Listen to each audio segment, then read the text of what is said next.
Hulk Hogan. Terry Hulk Hogan Bollea didn't just muscle his way into the ring, he blasted through the fourth wall of pop culture. When Real American hit and Hogan ripped his shirt off mid-promo, kids and leg warmers everywhere lost their minds. Starting in the WWF in 1984, Hogan's larger-than-life charisma and catchphrases like, "What you gonna do when Hulkamania runs wild on you?" turned wrestling from a cult hobby into Saturday morning spectacle. In the mid-80s, Vince McMahon's vision was simple: Hulk Hogan versus anyone. He headlined multiple WrestleManias, bored nothing but pure adrenaline into the veins of cable TV. The 1989 match against Macho Man Randy Savage wasn't just a title bout, it was a cultural reset button. Parents watched for nostalgia, kids watched for antics, and everyone watched to see if those gold tassels would ever come off again.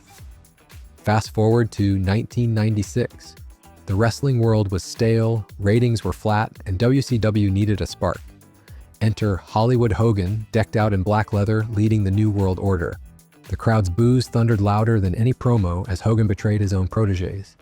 It was storytelling brilliance, an anti-hero for an edgy 90s audience. The Monday Night Wars reached a fever pitch, and Hogan, the former babyface paragon, became the era's ultimate villain. After WCW folded in 2001, Hogan made a triumphant WWF comeback in 2002, complete with the red and yellow resurgence of Hulkamania. He snagged his 6th overall world title with the undisputed WWF Championship win against Triple H, briefly reclaiming his throne. A few years later, in 2005, WWE enshrined him in the Hall of Fame.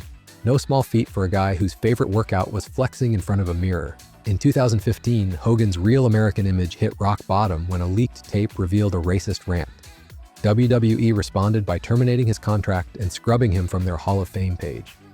Fans felt betrayed on a personal level. How could the guy chanting about freedom use such hate? After public apologies and charity work, WWE quietly reinstated him in 2018, reminding everyone that wrestling redemption arcs can happen off-camera too. Hogan's life outside the squared circle was equal parts cringy and charming. He headlined Hogan Knows Best, a reality show where his kids routinely embarrassed themselves and him in front of the camera. In 2025, Hogan teamed up with Eric Bischoff to launch Real American Freestyle, a new wrestling promotion aiming to bridge amateur and pro styles. Proof that Hogan's entrepreneurial spirit never left the building. Decades of suplexes take a toll. Hogan endured over 25 surgeries and battled neck and back issues like a warrior refusing to retire his bandana. His wife, Sky Daly, publicly refuted rumors of a coma but admitted health struggles in early 2025. Hogan's dedication to fans never waned. He delivered autograph signings from a wheelchair and shouted "Hulkamania" in the face of pain. On July 24, 2025, Hulk Hogan passed away at 71 from cardiac arrest at his Clearwater, Florida home. WWE honored him with a 10-bell salute on SmackDown, and arenas nationwide dimmed their lights in his memory. The man who once body-slammed Andre the Giant and charged a legion of tiny plastic Hulk hands into the ring was now an eternal force in wrestling lore. Hogan's impact ripples through every What If podcast, every nostalgic highlight reel, and every wannabe wrestler flexing for a smartphone audience. Before The Rock or John Cena, there was Hogan. No microphone gimmick, no hidden cameras, just charisma so contagious it spawned an entire fitness movement. Love him or laugh at him, Hogan's era defined what professional wrestling could become. Bigger than life in every sense. In an industry built on fiction, Hogan was the most real thing we ever saw. Stone Cold Steve Austin. Steve Austin exploded onto our screens in 1997 at the seminal King of the Ring, dropping F-bombs and a stunner on his boss. But it was his 1998 feud with Vince McMahon, incurably rebellious, beer-chugging, middle-finger-waving, that cemented the Attitude Era. That segment where he spit beer in Vince's face wasn't just shock value, it was crowd psychology at its finest. Fans felt that simmering anti-authority catharsis running through their veins. Here was a hero who spoke their rage. Austin's stunner became the most anticipated moment of every show. Would he hit it? And when he did, the arena erupted like a firewall breach. Off camera, the real-life tension between Austin and WCW poaching rumors added an undercurrent of unpredictability. Every promo felt like it might be his last. News outlets called it a phenomenon, fans went nuts, and merch flew off shelves faster than Austin could say. And that's the bottom line. His DNA is forever etched into WWE's bravado-laden 98 to 2001 era. John Cena. John Cena burst onto the scene in 2002 as the fresh-faced, hustle, loyalty, respect babyface who could hustle tougher than most heels. His rise wasn't just about muscle, he tapped into a cultural moment where good guy needed a little grit. Cena's rap-infused promos borrowed from hip-hop swagger, and his never give up mantra resonated with fans tired of cartoon buffoons. His US Open Challenge segments, where he defended the title week after week, were masterclasses in underdog psychology. Every challenger had a fighting chance, but Cena always found a way to dig deep and overcome. The real-life inspiration for Cena's hustle ethos came from his work ethic in bodybuilding and early indie circuit days. He literally booked his own shows, slinging merch from the trunk of his car. When he transitioned to the main event, that same scrappy spirit kept fans invested, even when he delivered his trademark "you can't see me" insult. Sure, critics complained about repeat moves, but you can't argue with classic storytelling, an unstoppable hero who never quits. Cena's crossover into movies and charity work added layers to his character.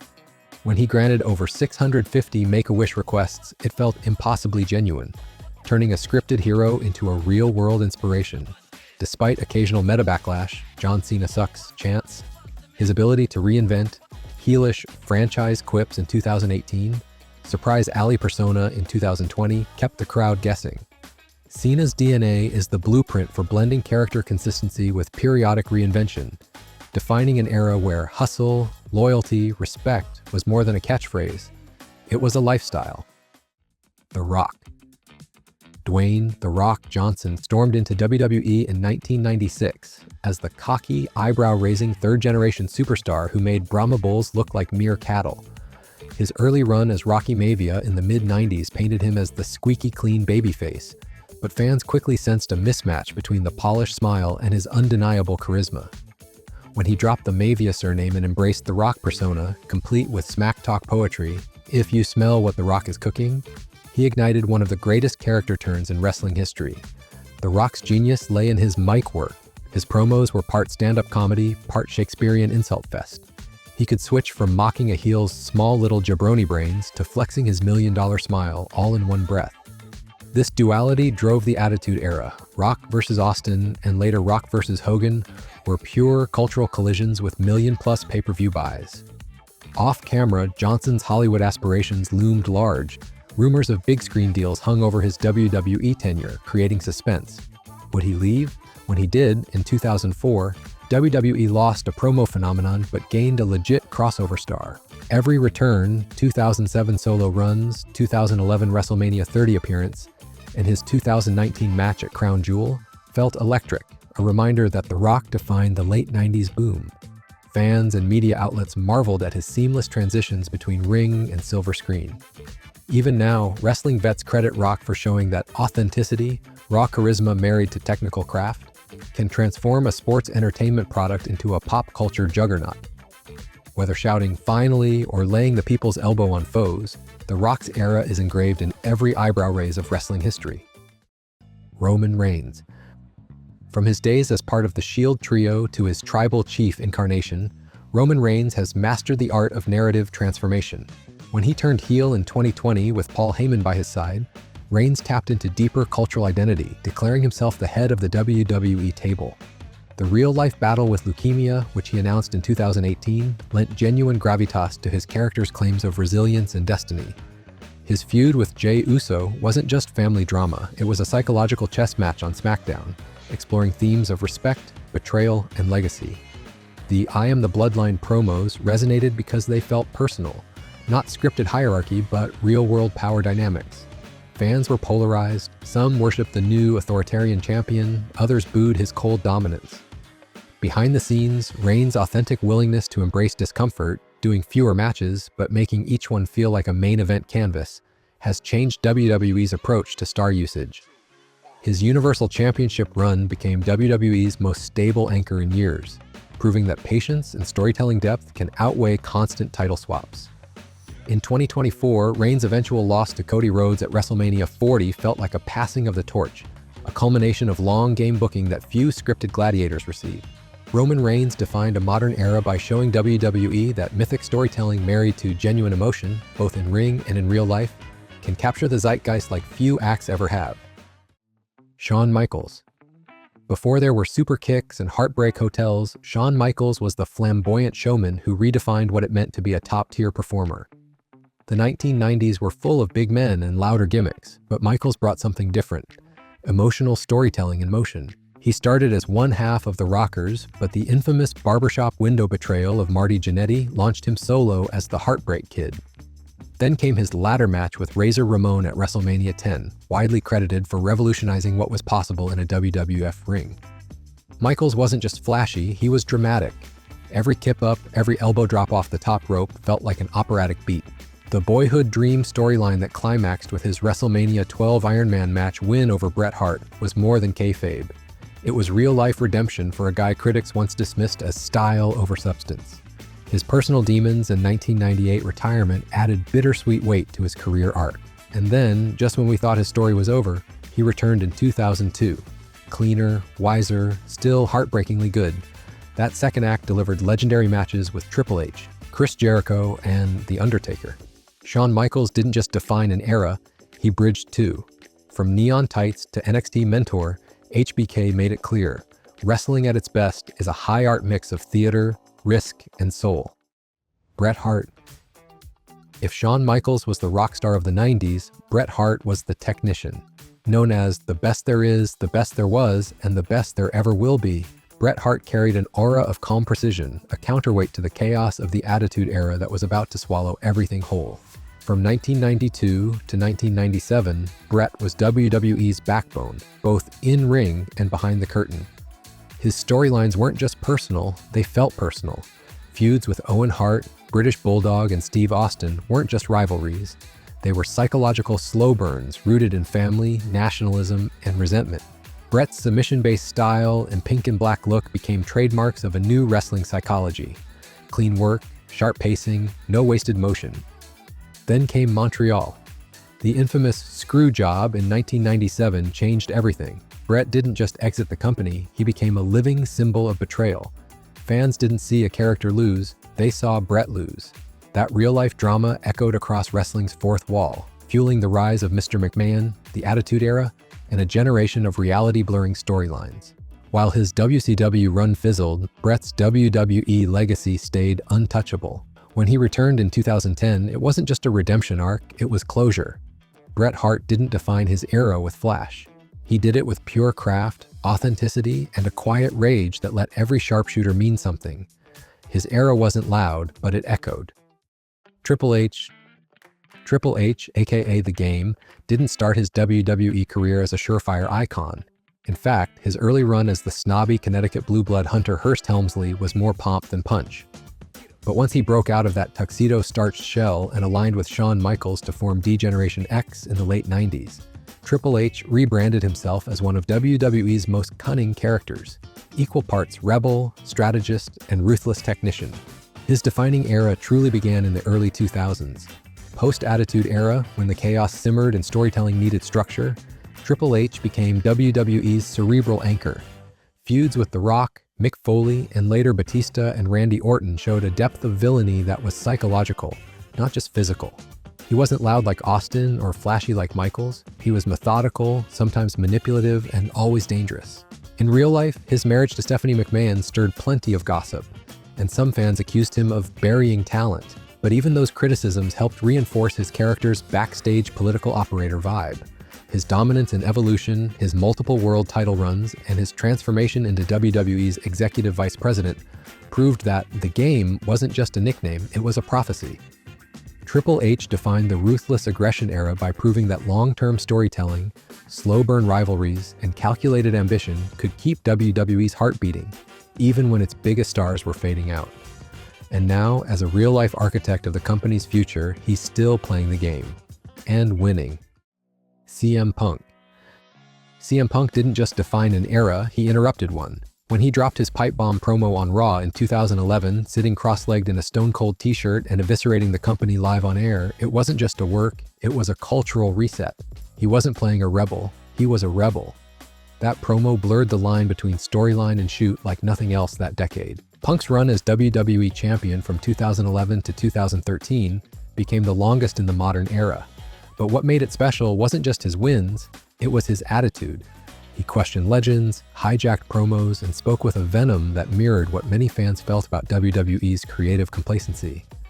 Feuds with John Cena, The Rock, and Daniel Bryan showed how dynamic he was both on the mic and in the ring. Behind the scenes, things were less sunny. Real-life frustration with booking decisions and medical treatment ultimately led to his dramatic exit in 2014. That disappearance only added to his legend. CM Punk became the symbol of artistic defiance.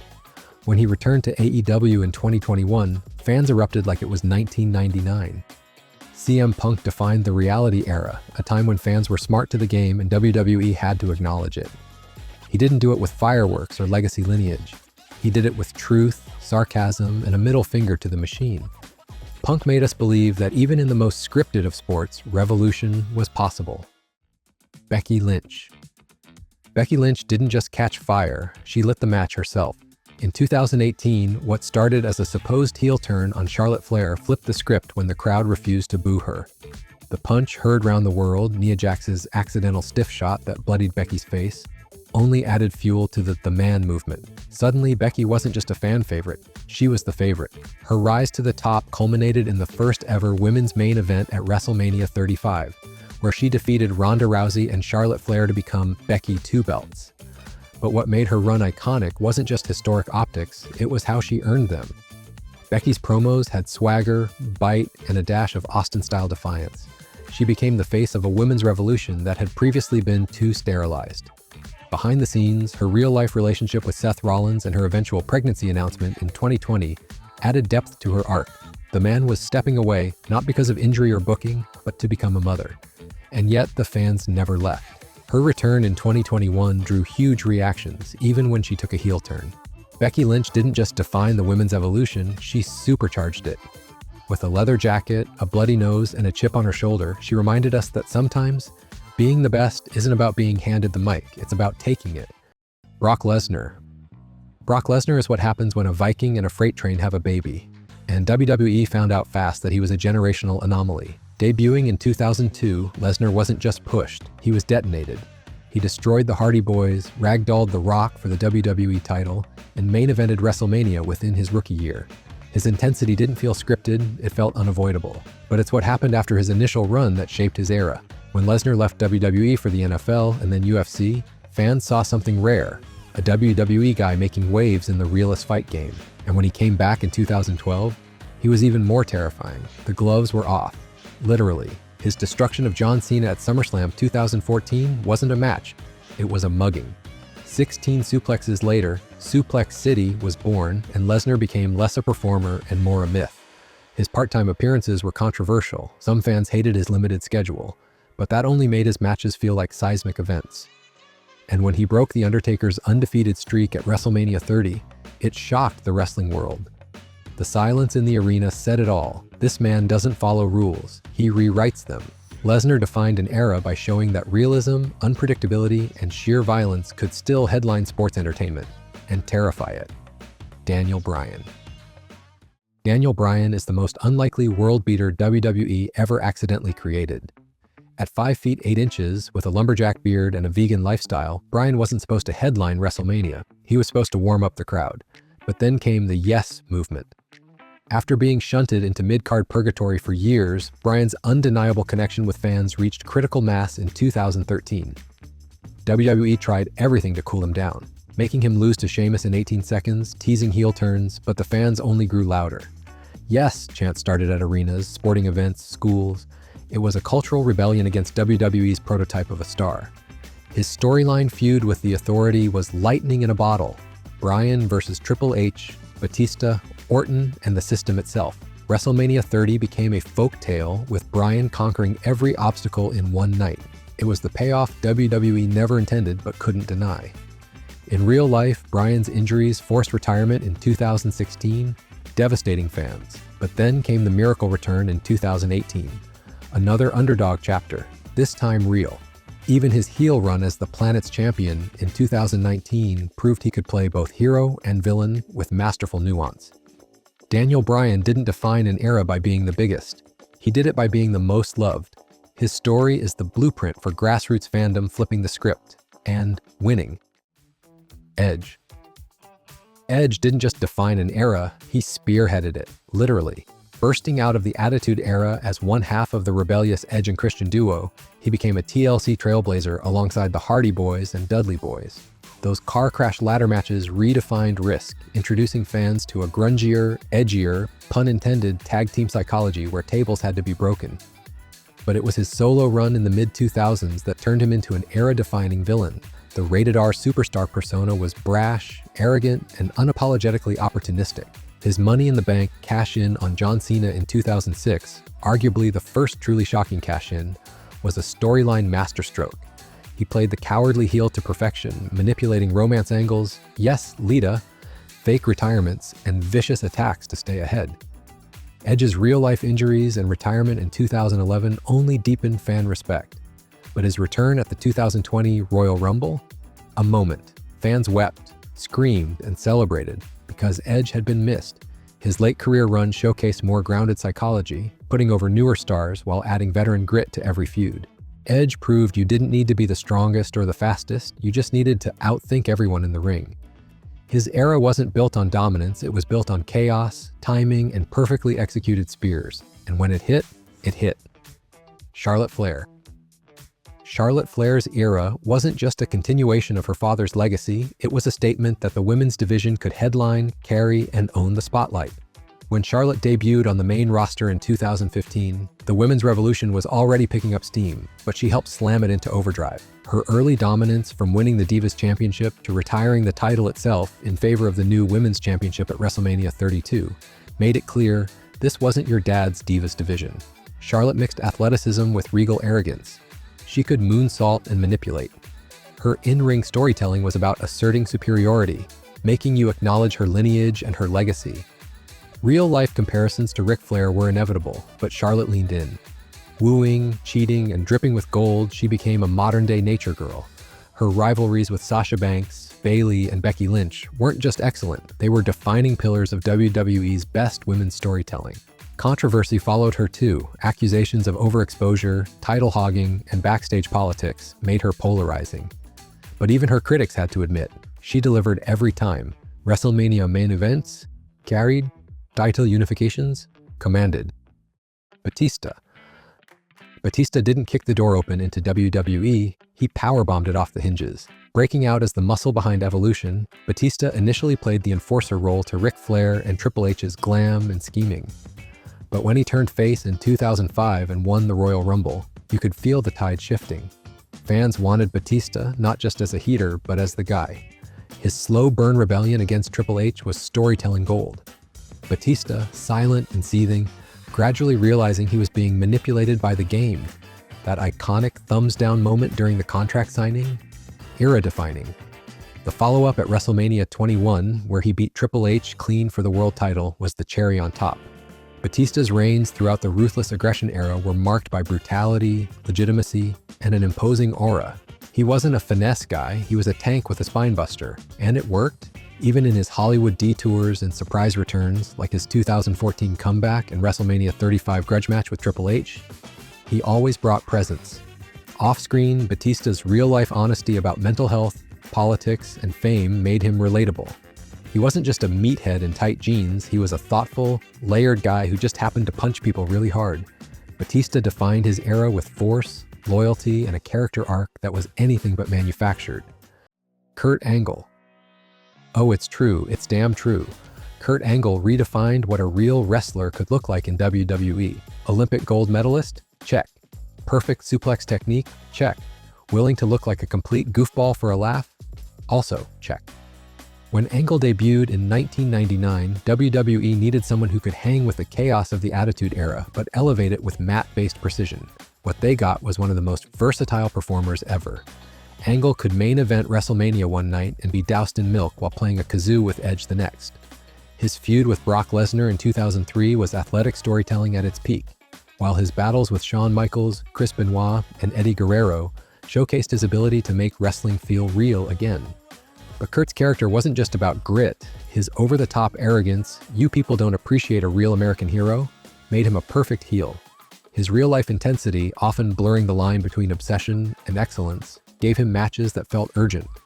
Even his move to TNA didn't stop his legend, it only deepened it. When he returned to WWE years later as Raw GM and eventually laced up his boots again, it was like watching a war hero come home.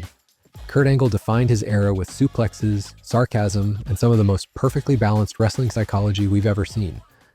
Seth Rollins. Seth Rollins is the architect of chaos, the guy who smashed the Shield, rebuilt himself as the Authority's golden boy, and redefined what a modern main eventer looks like. From NXT visionary to WrestleMania headliner, Seth's journey is proof that adaptability isn't just a strength, it's a necessity. He broke out with the Shield in 2012, a riot squad of tactical fury. But when he turned on Roman Reigns and Dean Ambrose in 2014, it wasn't just betrayal, it was chess. Aligning with Triple H and the Authority made him the corporate champion of the post-PG era. His slimy, cackling heel act drew nuclear heat and major ratings. The real magic came in 2015 when he cashed in Money in the Bank at WrestleMania 31 during the main event between Reigns and Lesnar. It was the heist of the century, a perfectly timed twist that cemented Rollins as WWE's most opportunistic villain. From then on, his in-ring pace, curb stomps, and promo evolution gave fans a character that felt raw, layered, and constantly shifting. And then came the Phoenix Act, post-injury face turn, the Messiah era, and finally, the visionary reclad in Technicolor suits and dripping charisma. He wasn't just a ring general, he was fashion-forward madness with storytelling instincts. Rollins defined his era by bending roles, anti-hero, messiah, heel, savior, and through it all, he made you care, even when you didn't want to. Bruno Sammartino. Before the flash, the pyro, and the entrance videos, there was Bruno Sammartino, a champion who ruled WWE, then WWF, longer than some wrestlers have careers. Holding the world title for over 11 years across 2 reigns, Bruno was the era. From 1963 to 1981, his matches were gritty, ground-based, and built on pure strength, and fans packed Madison Square Garden to see him fight. Bruno's story began in post-war Italy, where he fled Nazi persecution and immigrated to America. His real-life toughness became legend. He reportedly bench-pressed over 500 pounds, sold out MSG 187 times, and wrestled hour-long matches against monsters like Killer Kowalski, Ivan Koloff, and Stan Hansen. But it wasn't just dominance, it was dignity. Bruno was the people's champion, the Italian-American hero in a time when ethnic representation mattered. He didn't need catchphrases or flashy gimmicks. His promos were short, his punches stiff, and his loyalty to the fans unwavering. When he finally left the title scene and eventually the company, disillusioned with its direction in the 80s, he took a piece of wrestling's soul with him. It wasn't until decades later that WWE fully reconciled with its OG icon, inducting him into the Hall of Fame in 2013, at Madison Square Garden, of course. Bruno defined his era through simplicity, respect, and unshakable toughness. He didn't scream for attention, he earned it. Macho Man Randy Savage. Macho Man. Randy Savage wasn't just part of WWE's golden era, he painted it in neon. With his raspy voice, bedazzled robes, and explosive elbow drops, Savage was a walking cartoon with the storytelling instincts of a Shakespearean actor. Whether he was feuding with Hulk Hogan, proposing to Miss Elizabeth, or snapping into Slim Jims, Savage commanded attention. He hit his stride in the late 80s, especially after winning the WWF Championship in a one-night tournament at WrestleMania 4. His Mega Powers partnership and eventual fallout with Hogan was one of WWE's first truly layered soap operas, playing out like a Shakespearean tragedy with explosions. Savage's paranoia, jealousy, and heartbreak gave pro wrestling drama, the kind you could feel in your gut. Savage's in-ring work was also ahead of its time, fast, crisp, and emotionally sharp. He choreographed matches to the second, elevating opponents with his precision. His WrestleMania 3 bout with Ricky Steamboat remains a technical masterpiece. Behind the scenes, Savage's intensity was real. Some peers called him controlling or difficult, but fans only saw the magic. And when he passed in 2011, the outpouring wasn't just nostalgia, it was grief for a man who gave everything to the craft. Savage didn't just define an era, he glittered all over it, leaving behind sequins, chaos, and unforgettable drama. If you enjoyed this, hit the subscribe button because there's more coming your way.